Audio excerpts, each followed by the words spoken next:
हरे कृष्णा राधे राधे। दोस्तों, आप सभी को कार्तिक पूर्णिमा की हार्दिक शुभकामनाएं। दोस्तों, आज कार्तिक मास का अंतिम दिन है, जिसे कि हम बड़े ही धूमधाम स्नान दीपदान करने के साथ ही मनाते हैं। और आज ही देव दिवाली भी मनाई जाती है। और आज मैं आपको कार्तिक मास महात्म का आखिरी 34वां और 35वां अध्याय श्रवण करवा रही हूँ। और इसके साथ साथ मैं आपको कार्तिक मास में सुनी जाने वाली राय दामोदर जी की कहानी भी सुनाऊंगी। तो चलिए वीडियो शुरू करते हैं। दोस्तों, अगर आपको हमारी ये वीडियो अच्छी लगी हो तो लाइक शेयर और सब्सक्राइब करना ना भूलें और कमेंट बॉक्स में ओम नमो नारायण अवश्य लिखें। तो चलिए वीडियो शुरू करते हैं। दोस्तों, कार्तिक मास महात्म सुनने से पहले हम भगवान विष्णु जी की उपासना मंत्र मंगलम भगवान विष्णु मंगलम गरुड़ ध्वज मंगलम पुंडरीकाक्ष मंगलाय तनोहरि हर हम शुभ कार्य करने की शुरुआत करने से पहले इस मंत्र का जाप करना चाहिए। पूजा विवाह आरती के समय इस मंत्र का जाप करने से हमारे सभी कार्य शुभ होते हैं। इसीलिए इस मंत्र का जाप यथा संख्या मंत्र में जाप अवश्य ही करना चाहिए।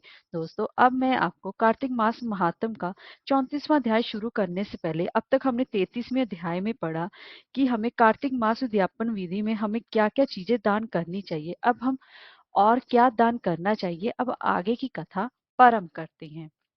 तो दोस्तों, कार्तिक मास महात्म में सूत जी कहते हैं कि उद्यापन करने की शक्ति अगर ना हो तो ब्राह्मणों को भोजन कराना चाहिए। यदि ब्राह्मण ना हो तो गौ माता का पूजन करना चाहिए। अगर गौ माता भी ना हो तो पीपल और वट वृक्ष का पूजन करना चाहिए।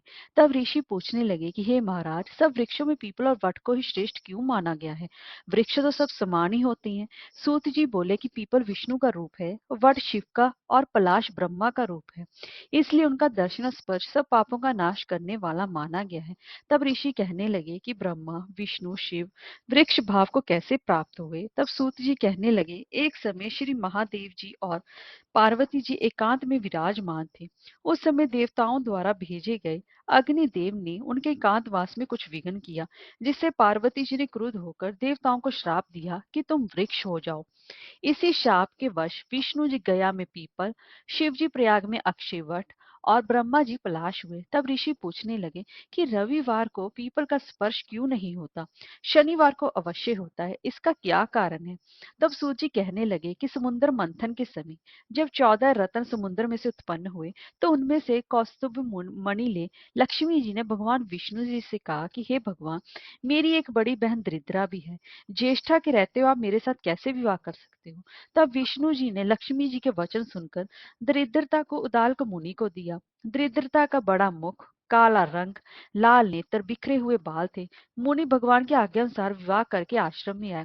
दरिद्रता ने आश्रम में आकर देखा कि आश्रम में वेद पाठ और हवन हो रहा है, तो इनको देखकर वह व्याकुल हो गई और कहने लगी कि मैं यहाँ पर नहीं रह सकती। तब ज्येष्ठा ने कहा कि जहाँ पर हवन ना होता हो, वेद ध्वनि ना होती हो, अतिथि पूजन यज्ञ दान तप ना होता हो, वहीं मैं रह सकती हूँ। नीति धर्म प्रिय वचन देवता और गुरु का पूजन जहाँ होगा मैं वहां पर नहीं रहूंगी। जहाँ चोरी जारी होती होगी तथा सज्जनों ब्राह्मणों का अपमान व कठोर वचन बोलने वाले होंगे, वहां रहूंगी। ऐसे वचन सुनकर उदालक मुनि अत्यंत ही व्याकुल होकर कहने लगे, अच्छा जाता हूँ, जब तक ना लौटूं तुम यहाँ पीपल के वृक्ष पर रहो।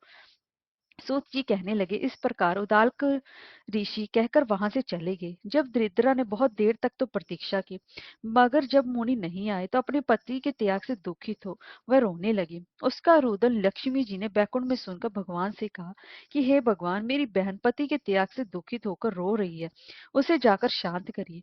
तब भगवान लक्ष्मी सहित वहां पर आए और कहने लगे कि तुम पीपल में निवास करो। पीपल हमारा ही अंश है। जो कोई वर्ष भर तक तथा कार्तिक शुक्ल पूर्णमासी को पीपल यानी कि ज्येष्ठा का पूजन करेगा, उसके यहाँ लक्ष्मी का वास होगा।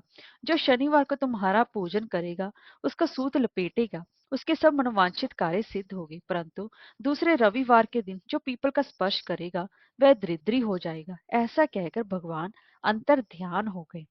और इसके बाद शौनक जी पूछने लगे कि दूसरे का दिया हुआ पुण्य मिलता है या बिना दिए हुए मिलता है?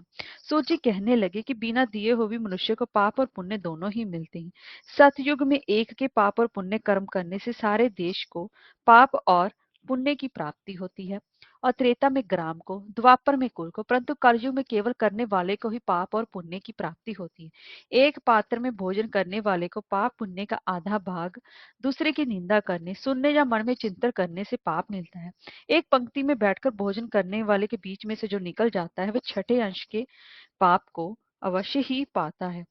और इसी के साथ पति के चित्त के अनुसार धर्म करने वाली स्त्री पति का आधा पुण्य पाती है। इस प्रकार बिना दिए हुए भी पाप पुण्य को अवश्य ही प्राप्त करते हैं। इसके अनुसार एक अत्यंत पुण्य देने वाला इतिहास सुनो। पूर्व काल में उज्जैनी नाम की नगरी में ब्रह्म कर्म से भ्रष्ट पापी, दुष्ट बुद्धि, रस कमल और खाल बेचने वाला, झूठा, जुआ खेलने वाला, मदिरा पीने वाला तथा वेश्यागामी धनेश्वर ब्राह्मण रहता था। वह करे विक्रय के लिए देश विशेष घूमता फिरता महेशमती की नगरी में गया और माल बेचने के लिए 1 मास तक वहां पर ठहरा रहा। एक दिन नर्मदा नदी के तट पर उसने यज्ञ और देव पूजन करने वाले ब्राह्मणों को देखा। पूर्णिमा को गौ ब्राह्मण का पूजन तथा दीपदान भी देखा। शाम को श्री शिव जी के लिए दीपदान का महोत्सव देखा। इस पूर्णिमा को दान, हवन, जप करने वाले अक्षय फल को प्राप्त होता है।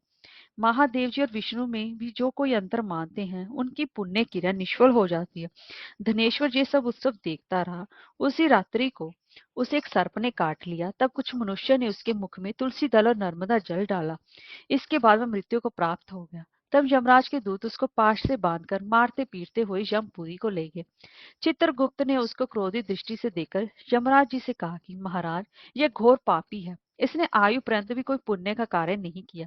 तब यमराज जी ने क्रोधित होकर अपने दूतों को आज्ञा दी कि इसको मुदगरों से मार मार कर कुंभी पाक में ले जाकर खौलते हुए तेल के कड़ाह में डालो। दूतों ने ऐसा ही किया, परंतु कड़ाह में डालते ही उबलता हुआ तेल अत्यंत ही शीतल हो गया। दूतों ने जब ये सारी बात जाकर यमराज जी को सुनाई तो यमराज जी को बड़ा ही आश्चर्य हुआ। उसी समय नारद जी यमराज जी की सभा में आए और यमराज से पूजित नारद जी कहने लगे कि हे यम, ये धनेश्वर पापी होते हुए भी कार्तिक मास में व्रत करने वालों को सत्संग करके पुण्यवान हो गया है। अंत में नर्मदा के जल सहित तुलसी दल भगवान के भक्तों के द्वारा इसके कंठ में छोड़े गए और इसके विष्णु का नाम सुनाया गया। इसलिए इसके सारे पाप क्षय हो गए। इतना कहकर नारद जी तो ब्रह्मलोक को चले गए और धनेश्वर कुबेर का अनुगामी धन यज्ञ हुआ, जिसके नाम से अयोध्या में भगवान गदाधर ने तीर्थ किया। पापों से नरक मिलता है और पुण्य से स्वर्ग मिलता है। जो पाप कामना रहित और वह सूखा हो और जो कामना युक्त होता है वह गीला पाप होता है। कार्तिक मास के व्रत से दोनों तरह के पाप नष्ट होते हैं। व्रत करने वालों के दर्शन मात्र से ही अनेक जन्मों के भी पाप नाश हो जाते हैं। हरे कृष्णा, राधे राधे। दोस्तों, अब मैं आपको कार्तिक मास के अंतिम दिन सुनी जाने वाली राय दामोदर की कहानी सुनाने जा रही हूँ। एक समय की बात है कि किसी गांव में एक माँ और उसकी बेटी रहती थी। उसकी बेटी का नाम राई था। वह बहुत ही ज्यादा सुंदर थी। भगवान श्री कृष्ण जी की भक्ति किया करती थी। एक बार भगवान कृष्ण जी ने सोचा कि उसकी परीक्षा लेनी चाहिए, तो वह डांसर या बेचने वाले बनकर आए और जोर जोर से आवाज देने लगे। राई ने अपनी माँ से कहा कि मुझे भी डांसरिया चाहिए। माँ बोली, बेटी अभी मेरे पास पैसे नहीं है, घर में बाजरा रखा है वो ले जा। बाजरे के भगवान ने फूंक मारी तो उस फूस के उड़ के राई की आंख में लगी। तो फिर तो राई जोर जोर से रोने लगी और तो फिर भगवान वहां से अंतर ध्यान हो गए। फिर वो वैद्य जी का रूप बदलकर वहां पर आए और आवाज देने लगी। राई की माँ बाहर आई, बोली, वैद्य जी, मेरी बेटी की आंख में कुछ घास फूस गिर गया है, उसे निकाल दो। भगवान बोले, अगर मैं फूस निकालूं तो उसका विवाह मेरे साथ करना पड़ेगा। तब राई की माँ तैयार हो गई, सगाई कर दी और कार्तिक शुक्ल की एकादशी के दिन विवाह करने का निश्चित किया। माँ सोचने लगी, बेटी को क्या दूं? सोने की दुकान पर जाकर बोली, मेरी राई के लिए लौंग व बिछिया गढ़ दी। सुनार बोला, मुझे समय नहीं है, मैं तो कृष्ण भगवान के लिए गहने गढ़ रहा हूँ। हलवाई व बनिया के जहां भी गई उसको यही जवाब मिला। तो फिर माँ तो घर आ गई, अब क्या करे। वह घर आई, झोंपड़ी महल में बदल गई। आनंद हो गया, ठाठ से विवाह की तैयारियां होने लगी। भगवान बारात लेकर आए। माँ ने खूब ठाट बाट से राई का विवाह भगवान श्री कृष्ण जी के साथ कर दिया। भगवान राई को लेकर द्वारका गए तो राई के महल में ही रहने लगी। तब दूसरी रानियां उसे चिढ़ने लगी। सावन में राई पीहर गई। भगवान ने सोचा राई के यहाँ तीज भेजूं। 7 जरी के बेस व 5 सोने के पचेटे यानी कि गुट्टे रखे, 2 हंसों को बुलाया व बोले, सीधे राय के पीहर जाना, कहीं मत रुकना। राधा रुकमन को पता चला तो उन्होंने हंसों को अपने महल में बुला के कहा, थोड़े मोती चुग लो। हंस आ गए तो मोती चुगने लगे।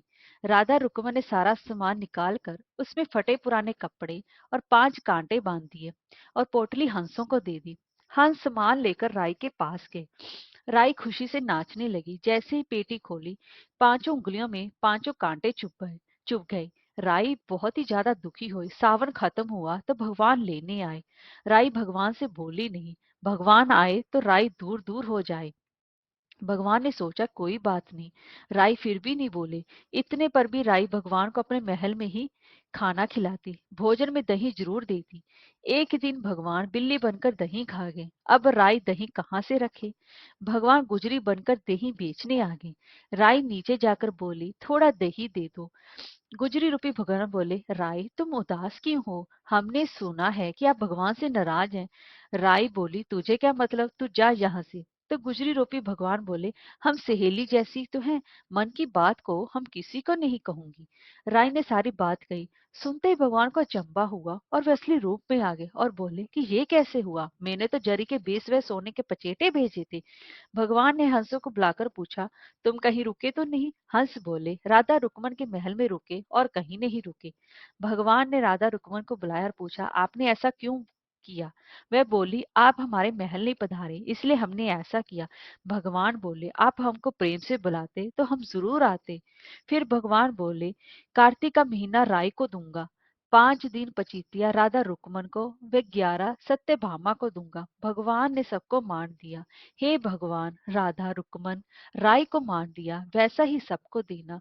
घटती को पूरी कर जो, पूरी का प्राण छोड़ जो, भूल चूक माफ कर दो। बोलो राय दमोदर की जय। हरे कृष्णा, राधे राधे।